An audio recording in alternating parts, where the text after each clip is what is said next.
What's up, everyone? John from ARTV. It's time for a review of Non-Stop. This is non-stop the past 72 hours. All right, one more try. I'm just gonna show you guys. This is ongoing. Like, he has not stopped playing since he got in Air Jams.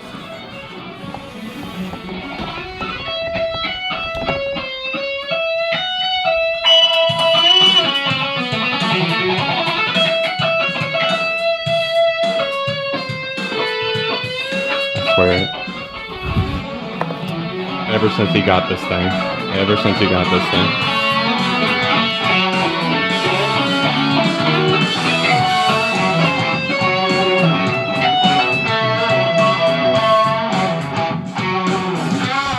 3 hours later.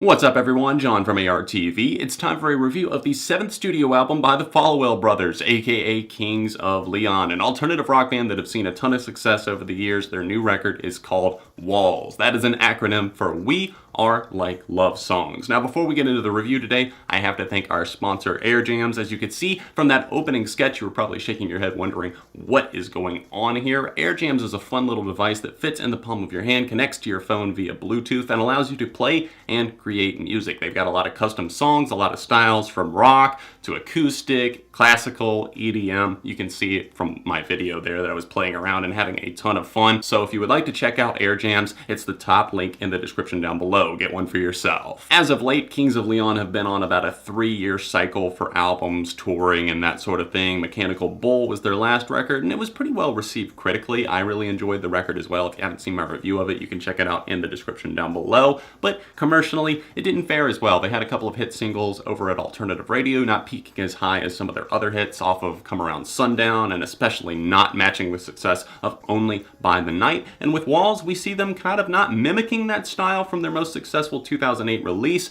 but kind of taking notes from that and moving forward. Their aesthetic, their style, everything about the band has kind of fallen more uniform, and I like that. Honestly, they're pulling it off in great fashion, and I think the sound that goes along with that of Walls, just the music, everything with the lyrical content and the band's image as well, I love it. It fits perfectly. Waste a Moment was released as the lead single from this album, and it reminds me a lot of Super Soaker, the lead-off single from Mechanical Bull that came out 3 years ago, in the sense that they're both very spry, summery, have an uplifting feel and tone about them, and I love how inspiring the tune is. It's saying, take the time to waste a moment. Do something that would surprise yourself. Break the norm. And maybe that's a familiar reminder, but it's a good one nonetheless. And I love the guitars on this track, just how fun and sultry they are, and that's something that kicks off really the entire record. Waste a Moment starts the album, gets the ball rolling, and then we break into the track Reverend, and immediately I'm praising Matthew Followell's talent here. I think he's an excellent guitarist, and once again, it is reminding me of some of his work on Only by the Night, and maybe a little bit off of Mechanical Bull. He's taken elements from both of those kind of recent records, not really their super early style, but I can hear elements of that as well. But on tracks like Reverend, I have to commend them just because it's got this slow, sultry, burning guitar line all throughout that's shifting up and down the scales. It's so kind of in your face, but at the same time very mellowing, and I like the lyrical content on it as well because he's talking about this country singer that died far too young and talking about his life, what he interpreted of it, and just hating to see him go. Just like the Reverend on the radio, My Heart Will Never Let You Go. A fantastic tune that really just showcases the talent of everyone in this band. I love that the band are getting back to basics whenever it comes to songwriting and just approaching albums and their music in general. The touring cycle, for a while there, we all thought they were going to break up. Seriously, they were canceling shows. Caleb Followell was having freakouts on stage. It wasn't looking good. Anyone from the industry that saw them was thinking, yeah, they could go at any time. It's a ticking time bomb. But honestly, with Walls and even Mechanical Bull, it seemed like they were starting to have fun with their music again. It's not a job or a chore to them anymore. They had become business partners, according to an interview with NME, where they admitted that, saying that, look, it went from being a family thing and fun to just being a civic duty for us. We didn't really care about it that much, and we had fallen into a rut and a vicious cycle. And here, and even with Mechanical Bull, I saw them breaking out of that, and with this record in particular, I can really sense that kind of chemical energy that plays into the making of this album. They all seem like they're on the same page, and as a result, all of the instrumentals just greatly rise. Honestly, I feel like the drumming, the bass work, and obviously that amazing guitar sound that they're achieving, just kind of that arena-ready slow burn, but at the same time more fast-paced, and they also know how to lay off as well. They strike all of the chords right, and Caleb Followell to top it off on vocals, sounding fantastic as always. All throughout this thing, I think there's a lot of different styles covered, from southern rock to more arena-ready stuff, and a lot of this record just is made for that, and that's absolutely perfect right there. I don't see any problems with that. In fact, one of my favorite songs on here is called Muchacho, and it's one of the most interesting and different experimental tunes that they've ever pulled off. I would recommend watching some of the Making of Walls videos available on the Kings of Leon YouTube channel, because they talk about some of these songs, like Muchacho in particular, and they just really speak about them in such a cool way. I love Muchacho because he was sitting down with one of his friends one night writing this song, and his friend started writing stuff down that he was saying, and it all came together. The producer loved it, and their producer, of course,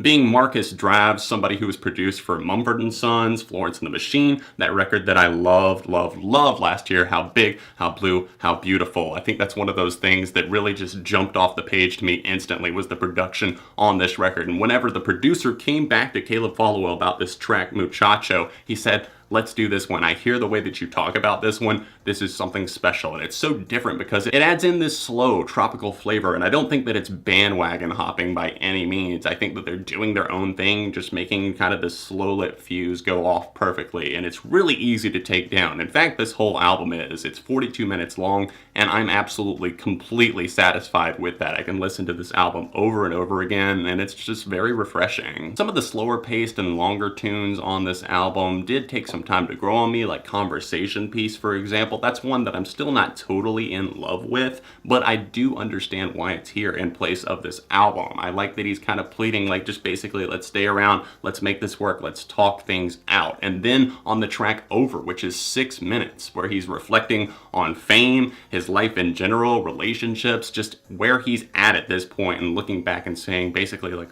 holy shit. And I love those reflection style tracks, especially whenever a band of this caliber can sit down, kind of reflect on things. It's always an interesting story, and I do think Over has won me over as a result of that. There's a special spirit about the guitars on moments like Find Me, easily one of my favorite tunes here, and Eyes on You as well, that comes closer to the end of this record. They really just drive the song forward. There's a fury about them, and I like how nuanced and detailed that Matthew Followell got with his parts on this album. It seems like he's really putting in a lot of effort to actually make them stand out from each other, not just doing the typical strumming in the background, and like I said on Muchacho, actually layering over that acoustic guitar and matching its intensity. Overall, I do say that some of the songs don't stick quite as hard as others. Some take some time to grow on you, including maybe like the title track Walls that closes out this record, but once you look at it, look at the piano, the acoustic guitar, and the lyrical content on it, I think it really starts jumping off the page that much more. I really love this project. Walls is getting a 4.5 out of 5. Walls might not be the most creative or inventive thing in the world whenever it comes to albums, but that's the thing, it doesn't need to be in order to succeed. It pulls from some of the best elements the Kings of Leon have ever used in their records and puts it all into one well-flowing and well-detailed album. Let me know your thoughts on it in the comment section down below. Be sure to drop a like on this video and subscribe to the channel, because friends don't let friends go unsubscribed. And if you would like to check out Air Jams, it's the top link in the description down below. It's a ton of fun. I'm having fun with it still to this day. So, of course, check out a recent video that I've done on this channel, or another Kings of Leon review by clicking those annotations. Other than that, I will see you guys very soon right here on ARTV.